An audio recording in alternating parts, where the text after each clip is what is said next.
Well, if you still question how far left Democrats are going, listen to this. The left's Green New Deal is filled with unrealistic proposals that include 100% clean and renewable energy, eliminating gas-powered engines like cars, making air travel obsolete, retrofitting all existing buildings, and economic security for all, even those who are unwilling to work. Self-proclaimed Democratic socialist Alexandria Ocasio Cortez explains her plan. Listen to this.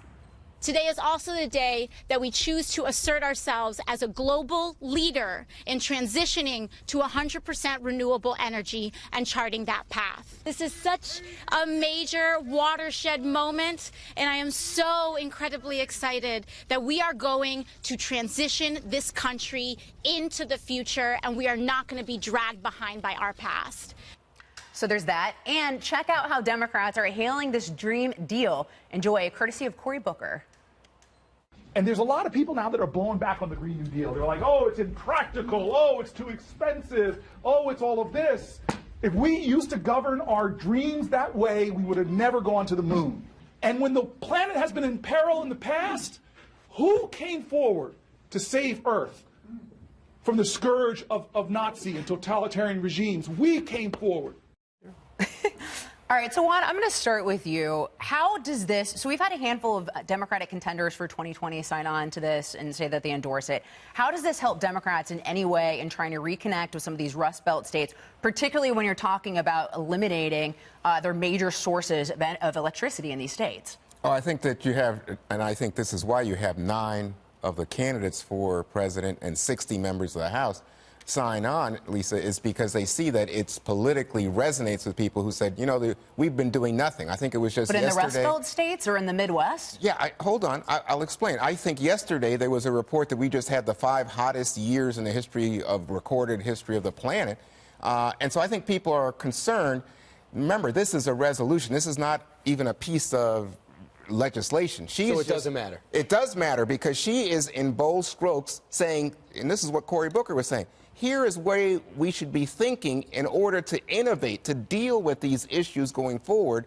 And in fact, what we know about things like cap and trade and alternate energy sources is that it's economically feasible. It generates jobs. But Dana, what do you make of this? Because there's reports that the Trump campaign is ecstatic over this, the fact that so many Democratic hopefuls have signed on to this. What do you make of what Juan just said? Well, I think that their slogan could, instead of hope and change, it could be the triumph of hope over experience. Because they know that it's a pipe dream.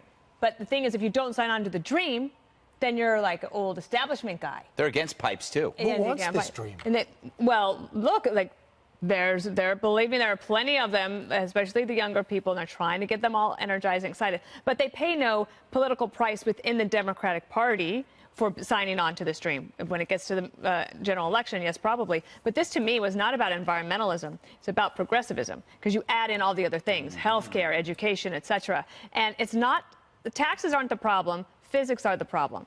Because if you could figure out a way to not have fossil fuels, we would have done that by now. The physics just aren't there yet.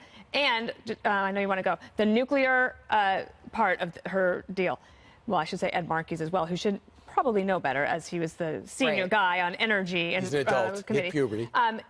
The initial document said they're going to do all of this in 10 years, get off fossil fuels, go completely renewable without the help of nuclear energy. There is no sane scientist on the planet who says that that is possible. Brian? So they've changed the document. Free money, economic security, provide for those unable or unwilling to work, ban meat, healthy food for everyone, provide job training and education for all. What planet is this person on? What about capitalism? What about striving? I mean, why do I want one dream? Why do I want one path? What country, what society has ever provided all these things? Why is that even a goal? Well, and Greg, about capitalism, America's already leading the world in reducing carbon emissions. Yep. So why do we need an entire government upheaval of essentially everything? Because we're evil. That's the point. We are evil. The fact is, it's about an underlying shift. It's the fascist dream from taking away from the decentralized individual and handing power to a centralized force of government, which can only exist with force. This is a fantasy that requires an army, because you're going to have to enforce this on people. I think the plan will work, by the way. All you need is the Iron Man suit of armor, yes, the Star Trek transporter and the invisible cloak from Harry Potter, and I think this could work. But this is what you said. It's not about the climate. It's about a power grab, and it's about taking it away from the individual. You can't drive, you can't fly, but guess who still has the power? The people in charge. They'll still fly, they'll still drive, because they're more important than the public. So they'll take it from everybody. If you go to any socialist country, the socialist leaders still got the goods. Right. Like in Venezuela, they still got the goods. And they'll fly in their private jets. Well, we'll end it there because I like that point, and it's my segment. So